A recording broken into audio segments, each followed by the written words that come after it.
उपमुख्यमंत्री आणि राष्ट्रीय अध्यक्ष देखील सुनेत्रा पवारच राहाव्यात अशी पवार कुटुंबियांची इच्छा। विलीनीकरण आणि अजितदारांच्या मनात काय होतं यावर 9 तारखेला बोलणार, रोहित पवारांकडून स्पष्ट। अजित पवारांच्या विमानात काय झालं आणि कसं घडलं हे 9 तारखेनंतर सविस्तर सांगेन। बैठकीनंतर रोहित पवारांचं सूचक विधान। रोहित पवार विमानातली कोणती माहिती उघड करणार याकडे लक्ष। अजितदारांच्या निधनानंतर शरद पवार आणि दादांच्या कुटुंबियांच्या भेटीगाठी वाढल्या। 4 फेब्रुवारीला पवार कुटुंबियांच्या 3 बैठका, विलीनीकरणाच्या चर्चेची शक्यता। सुनील तटकरे आता पवारांना मार्गदर्शन करतायत। विलीनीकरणाच्या मुद्द्यावरनं संजय राऊतांची टीका, तर शरद पवार एनडीएमध्ये जातील ही राऊतांना भीती। नवनाथ बन यांचा पलटवार। एक टँकर काय उलटतो आणि 2 महत्त्वाच्या शहरांचा संपर्क तुटतो। एक्सप्रेसवेवरच्या कोंडीला नेहरू जबाबदार असं म्हणू नका, अंबादास दानवेंचा सरकारवरती जोरदार निशाणा।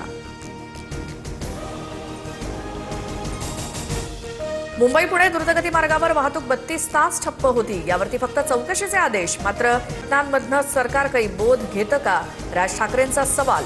तर वसूल करण्यात आलेला टोल परत करण्याची देखील मागणी। चंद्रपूरच्या महापौरपदासाठी भाजपकडून संगीता खांडेकरांना उमेदवारी, तर उपमहापौरपदासाठी संजय कलसरवारांना उमेदवारी। प्रदेशाध्यक्ष रवींद्र चव्हाणांकडून परिपत्रक जारी।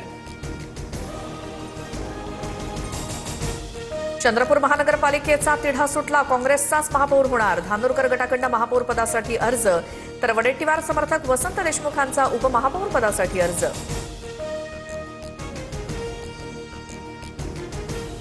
भारताचा 9 मोठ्या देशांसोबत मुक्त व्यापार सुरू। मात्र काँग्रेसच्या काळात अर्थव्यवस्था 13व्या स्थानी होती।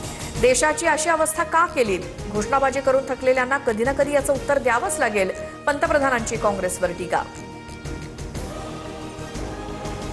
काल पंतप्रधान मोदींसोबत विपरीत घटना घडली असती म्हणून सभागृहात येण्यापासून त्यांना थांबवलं। लोकसभाध्यक्षांची माहिती, विरोधी महिला खासदारांचा मोदींच्या रिकाम्या खुर्चीला घातला होता घेराव। आम्ही बॅनर घेऊन गेलो होतो, हत्यार नाही। पंतप्रधान मोदींवरती हल्ला केल्याच्या भाजपच्या आरोपांवरती वर्षा गायकवाडांचा पलटवार।